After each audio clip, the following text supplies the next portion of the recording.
There goes a saying, blood is thicker than water, as blood is one of the most important bodily fluids that we produce, and it can be accredited as the fuel which keeps the flame of life burning in all people. Though this quote is referring to the major role blood plays outside the system of the body, more importantly in how it determines your family, with the 13th century even connecting the words for blood and family together to create the groundworks for the term bloodline. And one character who lives by this credo is the blood-bending bachelor brother bearing the brunt of tomorrow's brutal bruises to build a better future for his brethren, Choso, the death painting curse.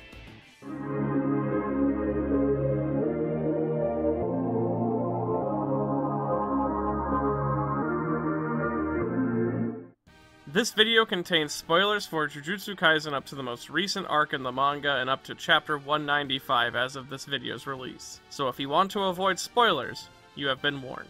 Choso is an enemy-turned-ally and special-grade curse object conceived alongside 8 brothers 150 years prior to the main story of Jujutsu Kaisen. He was given birth through an experimentation done by the main antagonist, Kenjaku, while he was operating inside the body of the blood-manipulating sorcerer and dark stain on Jujutsu history, Noritoshi Kamo. Though soon after the final death painting's birth, his brothers and him would be confiscated by the Jujutsu Academy and placed into storage. They were then embalmed in curse-suppressing fluid, which constricted their curse energy and dulled their senses to the outside world, with the only thing he and his brothers had left to feel was each other's presence for 150 years. Though, even after being freed by a group of curses looking to change the status quo of the world, Choso remains only loyal to one thing, his family.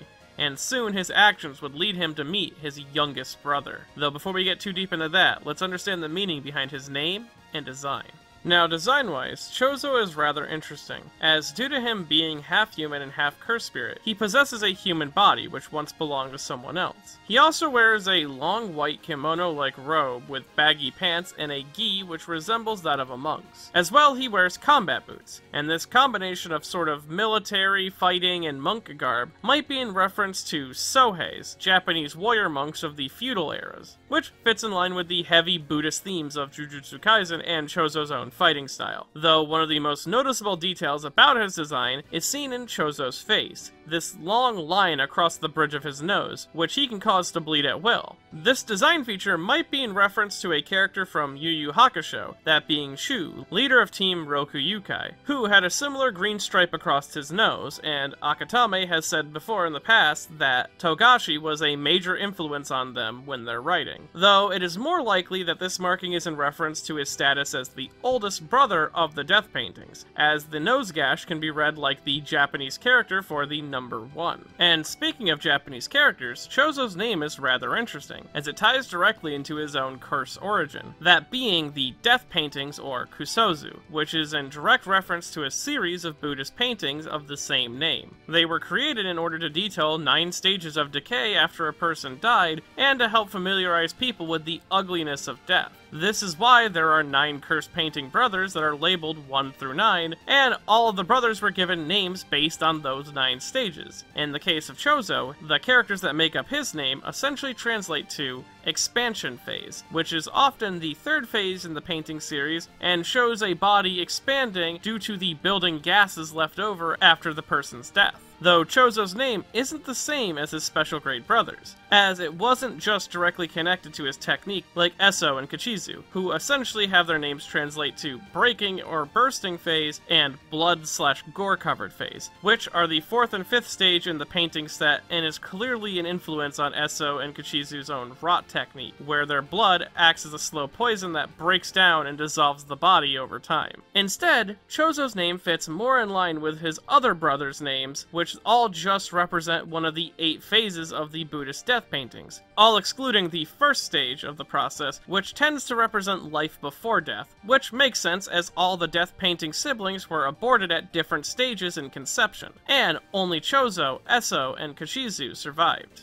Though, unlike his brothers who had rot and decay-based curse energy, Choso got something much stronger, as even though Choso's blood is just as poisonous, his technique is directly inherited from his surrogate father, this being the highly valued curse technique and pride of the Kamo family, blood manipulation. Now, blood manipulation is an inherent curse technique which allows the user to completely control the flow of their blood, as well as either hardening it or shaping it to their will. And its strength is so desirable that it has allowed the Kamo family to earn the ranks amongst the top 3 Jujutsu academies, even with a dark stain on the history of the family with Noritoshi Kamo. It is also considered to be an extremely versatile curse technique that allows for all ranges of combat, and in Choso's hands, it can overcome most if not all weaknesses that the technique had. As one of the biggest weaknesses that come with blood manipulation is anemia, and as well the risk of blood clots that one might suffer if they use their blood technique wrong within their body. So, most of the time they are forced to use blood bags of reserved quantities of their blood to fight, where thanks to Choso's half-cursed death-painting physique, he and his brother's blood are tied directly to their curse energy, meaning not only can Choso feel his brother's life force from a distance, he can also convert his own curse energy directly into blood, meaning that Choso can avoid any drawbacks that come from his ability. This allows him to gain an efficiency on par with a seasoned sorcerer, even though he is comparably a novice. Though, in a short period of time, Choso has mastered many different blood manipulation techniques. First, of course, which is one of the most important ones for blood manipulators, this being flowing red scale. How this works is, through curse energy, Choso can improve the flow of blood throughout his body, increasing the amount of red blood cells that go everywhere from his lungs to his muscles, and allow Choso a significant increase to his physical strength and speed. And this works in actually a very similar manner to blood doping, and it usually results in the face of the user showing signs of it in effect. Firstly seen around the eyes, with markings appearing there and assumedly being veins being overworked.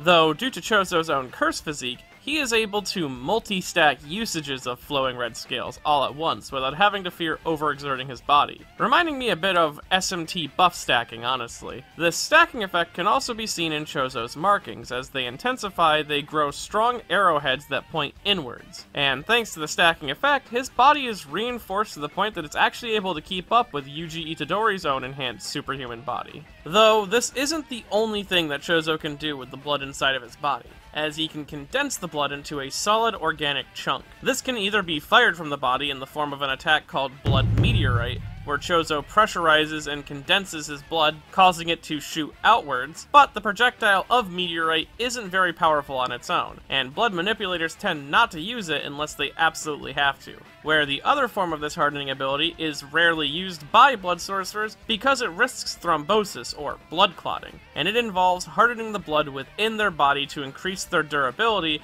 as well as their overall strength. Though Choso, again thanks to his own physique, can do this without much risk to his own life, and his hardened blood is able to protect him from some solid superhuman punches delivered by Yuji, as well as enhancing his own. Though Choso's mastery over his blood also applies to when it's outside of his body, as blood leaks out from his face and becomes a plaything of Choso, as he is able to convert the stream of blood into a number of different things, like a knife that he uses with a technique called Blood Edge, where through a series of rotations he can sharpen the blade to a razor-fine thin, that he can create at will. In a similar manner to this ability, he can also do something called Slicing Exorcism, where Choso can focus his curse energy into controlling a sharpened stream of blood that can cleave through normal people with ease. And this can mix together with the Blood Edge technique to create a 4-toothed chakram that he can throw. Though the strength of Slicing Exorcism seems to depend on the sorcerer who uses it, as if a similar technique is used by someone with a weaker amount of curse energy, it wouldn't cut nearly as efficiently. Though, a more powerful method exists outside of rotating or sharpening your blood. It all comes down when you condense it. This is called convergence, where the blood manipulator continually compresses their blood into a super condensed ball that they can use for a variety of attacks. They can create multiple of these convergences at once, but it does cost a significant amount of blood to be effective. So while there is no hard limit to the technique, it is more difficult the more you use them, unless you have Choso's unique properties, where he can create as many convergences as he needs for a given situation by simply converting his curse energy into blood. And it's these convergences that that are used for some of blood manipulation's strongest attacks. One specific one is known for its incredible speed, this being Piercing Blood, where the user covers their hands in curse energy and then cups one of the convergences. The energy is then used to create an intense pressure that builds up between the hands, which will continue to build until the ball finally bursts and the blood rockets out the tiny gap at the end of the fingers, creating an aqua jet beam of blood that moves at an incredible speed. And it doesn't just need to be a straight beam either, as Choso can move his hands mid-attack to create a sweeping laser-like slash. As well, if aimed right, it can also ricochet off the side of the wall, though it would greatly reduce in power by doing this. Now, the power of Piercing Blood comes from the intense speed that it leaves Choso's hand, cutting clean through most unprotected individuals, and even for those who are able to block it, it strikes them with the risk of poisoning them through Choso's own toxic blood, which is extremely dangerous even for those who have mastered the reverse curse technique, as unless your body automatically filters out toxins, simply healing yourself with reverse curse won't cure the toxins in your body, and may actually make the threat worse. Though, this isn't the only thing that Choso can do with his condensed blood, as over his 150 years of isolation, Choso formulated a new technique born out of his festering hatred towards the people who put him and his brothers into isolation. This new technique he calls Supernova, where instead of creating an opening for the convergence to shoot out of, Choso instead seals his hands even tighter. Following this, he continues to apply the intense pressure to the convergence, reducing the already condensed ball of blood into an unstable mass that he finally releases, and it explodes outwards like a shotgun burst, each pellet on par with a piercing bloodshot. And one of the cooler aspects of this is that you can tell that Choso is the one who created it based off of its name alone, as Choso means the expansion phase, specifically involving a dead body. A supernova is the swelling phase of a dying star, where it condenses inward for as long as it can before finally exploding outwards into a solar system consuming blast, which is seen in how the attack works, given that he condenses and then releases an exploding ball. But the Japanese name for this attack is Choshinsei, which is the first character contains Cho, which is harmonious with the Cho and Choso. As well, speaking of Japanese names, the convergence technique is also named in a way that can tie directly back to Choso and his design, as convergence in Japanese is Byakuren, and that is harmonious with the term for white lily, and the white lily in Buddhism symbolizes purity and spiritual perfection, which not only ties back to Choso's more Buddhist origins from the death paintings, his own monk appearance, but also might explain why the hand sign for his blood manipulation techniques are the Anjali, one of the most common hand signs in the prayers of Buddhism, as well it is often used for greetings. Now, while Choso's unique physique has allowed him to make up for most of blood manipulation's weaknesses, he can't account for a surplus of water, which is the only thing that can stop convergence, as in the convergent state, all of the blood loses its coagulation, and this causes it to be dispelled if it's soaked in water. This is because, due to the amount of pressure Choso puts on his blood, they become extremely susceptible to water and dissolve almost immediately, which is rather ironic given how he lives by the phrase, blood is thicker than water, as family is everything to Choso, and this is because it's all he had for most of his life, as he and his brothers were conceived through 3 separate parents. Firstly, his mother, who was a woman born with special blood, which allowed her to conceive a child with a cursed spirit, then of course a curse that impregnates her, and finally, Noritoshi Kamo, or Kenjaku's own blood, which is mixed in using blood manipulation. This resulted in the death painting curses, and 3 special grade brothers. Though all manner of documentation on these experiments were destroyed. As well, all the foundings were confiscated by the Jujutsu Academy and placed into storage. It is here where Choso and his brothers would lie in stasis, unable to be destroyed due to their special grade nature, but not strong enough to protect or attract curses to themselves. So lying away within curse-suppressing fluid, Choso, Esu, and Kichizu could only feel one another. They were the only things that reminded each other that they were alive for 150 years. And this connection formed a powerful bond between the 3. They lived life not for themselves, but for each other. And even though it was cursed spirits who ended up freeing them and giving them new bodies, Choso and his brothers were not loyal to curses. They only decided to work with them because the world they would create would be more suitable for him and his brothers. Choso even found no reason to continue working for them after they had sealed away Gojo, instead focusing his attention on Yuji Itadori, the man who had killed his brothers with his own bare hands. Though, when he finally gets his hands on Yuji, the fight is a brutal back-and-forth brawl, being honestly one of the best fights in the whole series, demonstrating every element of a battle between two powerful sorcerers, with Choso and Yuji pulling out every trick in the book in order to level the playing field, with Choso starting off at the advantage using his range until Yuji abuses his highly emotional weakness to his brothers and corners him and forces him down to his level, a straight-up fists-only street fight in the bathroom. And the reason that this fight is so potent is that it was designed in a specific way to capture the feeling and intensity of Solet, a martial art that Akutami found absolutely fascinating. As well, this fight in the bathroom is almost pulled directly from the Raid 2.